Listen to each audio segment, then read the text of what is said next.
Segunda carta de Pedro, capítulo 1. Saudação. Eu, Simão Pedro, servo e apóstolo de Jesus Cristo, escrevo esta carta a vocês, que por causa da bondade do nosso Deus e Salvador Jesus Cristo, receberam uma fé tão preciosa como a nossa. Que a graça e a paz estejam com vocês e aumentem cada vez mais por meio do conhecimento que vocês têm de Deus e de Jesus, o nosso Senhor. Deus chama e escolhe.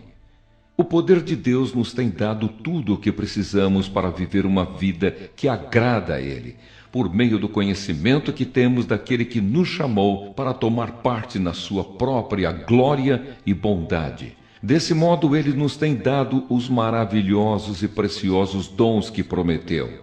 Ele fez isso para que, por meio desses dons, nós escapássemos da imoralidade que os maus desejos trouxeram a este mundo e pudéssemos tomar parte na sua natureza divina. Por isso mesmo, façam todo o possível para juntar a bondade à fé que vocês têm. À bondade juntem o conhecimento, e ao conhecimento o domínio próprio. Ao domínio próprio juntem a perseverança, e à perseverança a devoção a Deus. A essa devoção juntem a amizade cristã, e à amizade cristã juntem o amor, pois são essas as qualidades que vocês precisam ter. Se vocês as tiverem e fizerem com que elas aumentem, serão cada vez mais ativos e produzirão muita coisa boa como resultado do conhecimento que vocês têm do nosso Senhor Jesus Cristo.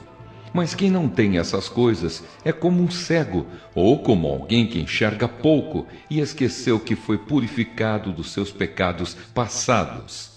Portanto, meus irmãos, procurem ficar cada vez mais firmes, na certeza de que Deus os chamou e escolheu. Se vocês fizerem isso, jamais abandonarão a fé e assim receberão todo o direito de entrar no reino eterno do nosso Senhor e Salvador Jesus Cristo. Por isso farei sempre com que vocês lembrem dessas coisas, embora já as conheçam e estejam firmes na verdade que receberam. Penso que, enquanto eu viver, é justo que faça com que vocês lembrem dessas coisas, pois sei que logo terei de deixar este corpo mortal, como o nosso Senhor Jesus Cristo me disse claramente. Portanto, farei tudo o que puder para que depois da minha morte vocês lembrem sempre dessas coisas. Testemunhas da glória de Cristo. Nós não estávamos contando coisas inventadas quando anunciamos a vocês a vinda poderosa do nosso Senhor Jesus Cristo. Pois com os nossos próprios olhos nós vimos a sua grandeza. Nós estávamos lá quando Deus, o Pai, lhe deu honra e glória. Ele ouviu a voz da suprema glória dizer: "Este é o meu filho querido, que me dá muita alegria." Nós mesmos ouvimos essa voz que veio do céu quando estávamos com o Senhor Jesus no Monte Sagrado. Assim temos mais confiança ainda na mensagem anunciada pelos profetas. Vocês fazem bem em prestar atenção nessa mensagem, pois ela é como uma luz que brilha em lugar escuro, até que o dia amanheça e a luz da estrela da manhã brilhe no coração de vocês. Acima de tudo, porém, lembrem disto: ninguém pode explicar por si mesmo uma profecia das Escrituras Sagradas, pois nenhuma mensagem profética veio da vontade humana, mas as pessoas eram guiadas pelo Espírito Santo quando anunciavam a mensagem que vinha de Deus. Segunda carta de Pedro, capítulo 2. Os falsos mestres. No passado apareceram falsos profetas no meio do povo, e assim também vão aparecer falsos mestres entre vocês. Eles ensinarão doutrinas destruidoras e falsas, e rejeitarão o mestre que os salvou. E isso fará com que caia sobre eles uma rápida destruição. Mesmo assim, muita gente vai imitar a vida imoral deles, e por causa desses falsos mestres, muitas pessoas vão falar mal do caminho da verdade. Em sua ambição pelo dinheiro, esses falsos mestres vão explorar vocês contando histórias inventadas. Mas faz muito tempo que o juiz está alerta e o destruidor deles está bem acordado. Pois Deus não deixou escapar os anjos que pecaram, mas os jogou no inferno e os deixou presos com correntes na escuridão, esperando o dia do julgamento. Deus não deixou escapar o mundo antigo, mas trouxe o dilúvio sobre o mundo dos que não queriam saber de Deus. A única pessoa que ele salvou foi Noé, que anunciou que todos deviam obedecer a Deus. E Deus também salvou mais outras 7 pessoas. Deus condenou as cidades de Sodoma e Gomorra, destruindo-as com fogo, como exemplo do que vai acontecer com os que não querem saber dele.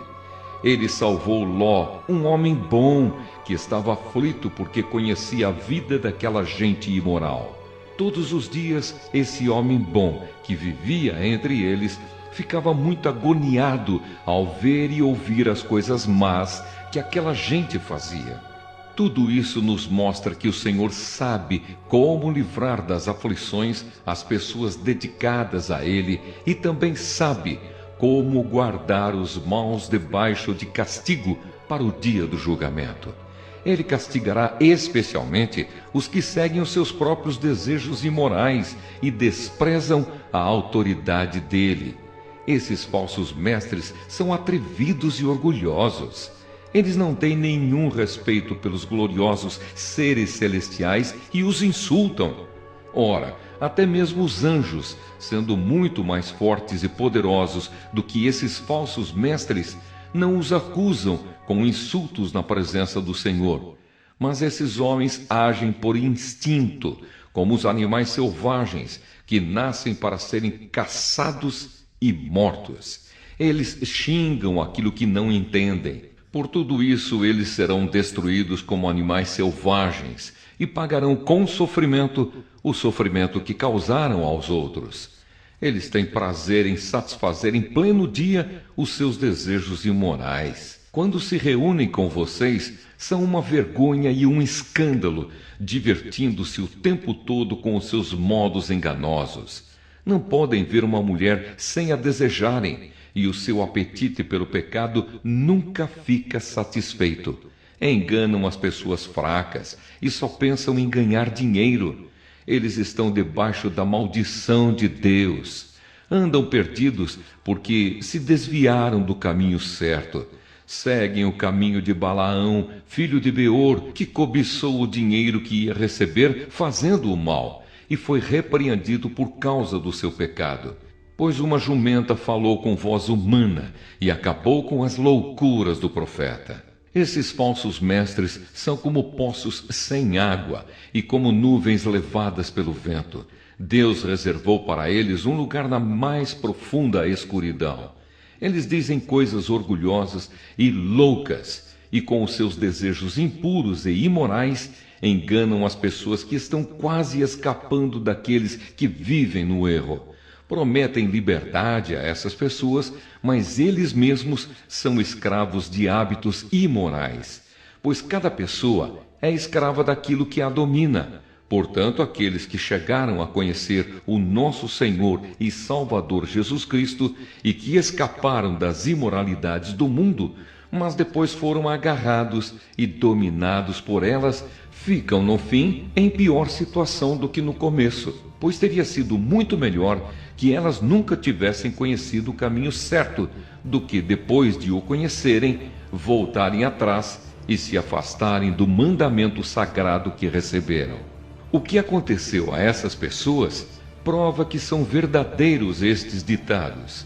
O cachorro volta ao seu próprio vômito e a porca lavada volta a rolar na lama.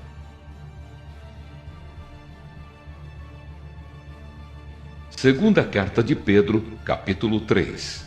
O dia do Senhor. Meus queridos amigos, esta é a segunda carta que estou escrevendo a vocês. Nessas duas cartas, procuro despertar pensamentos puros na mente de vocês, fazendo com que lembrem dessas coisas. quero que lembrem das palavras ditas há muito tempo pelos santos profetas e do mandamento do nosso Senhor e Salvador que foi dado a vocês por meio dos apóstolos que anunciaram o Evangelho a vocês. Primeiro vocês precisam saber que nos últimos dias vão aparecer homens dominados pelas suas próprias paixões. Eles vão zombar de vocês dizendo: ele prometeu vir, não foi? Onde está ele? Os nossos pais morreram e tudo continua do mesmo jeito que era desde a criação do mundo. Esses zombadores esquecem de propósito que há muito tempo Deus deu uma ordem e os céus e a terra foram criados. Esquecem que a terra foi formada da água e no meio da água, e também que pela água do dilúvio o mundo antigo foi destruído. Mas os céus e a terra que agora existem estão sendo guardados pela mesma ordem de Deus, a fim de serem destruídos pelo fogo. Estão sendo guardados para o dia do julgamento e da destruição dos que não querem saber de Deus. Meus queridos amigos, não esqueçam isto. Para o Senhor um dia é como 1000 anos, e 1000 anos como um dia. O Senhor não demora a fazer o que prometeu, como alguns pensam. Pelo contrário, Ele tem paciência com vocês porque não quer que ninguém seja destruído, mas deseja que todos se arrependam dos seus pecados. Porém, o dia do Senhor chegará como um ladrão. Naquele dia, os céus vão desaparecer com um barulho espantoso e tudo o que há no universo será queimado. A terra e tudo o que existe nela vão sumir, esperando a vinda do dia de Deus. Sabendo que tudo isso vai ser destruído assim, então que tipo de gente vocês precisam ser? A vida de vocês deve ser agradável a Deus e dedicada a Ele. Esperem a vinda do dia de Deus e façam o possível para que venha logo.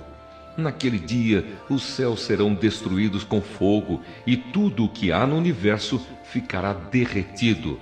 Porém, Deus prometeu e nós estamos esperando um novo céu e uma nova terra, onde tudo será feito de acordo com a vontade dEle.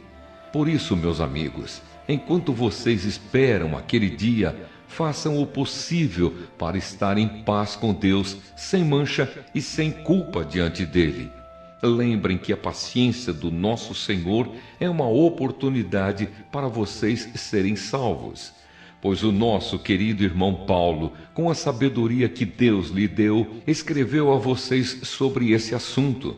E foi isso mesmo que ele disse em todas as suas cartas quando escreveu a respeito disso. Nas cartas dele há algumas coisas difíceis de entender, que os ignorantes e os fracos na fé explicam de maneira errada, como fazem também com outras partes das Escrituras Sagradas. E assim eles causam a sua própria destruição. Mas vocês, meus amigos, já sabem disso. Portanto, tomem cuidado para não serem levados pelos erros de pessoas imorais e para não caírem da sua posição segura. Porém, continuem a crescer na graça e no conhecimento do nosso Senhor e Salvador Jesus Cristo. Glória a Ele, agora e para sempre. Amém.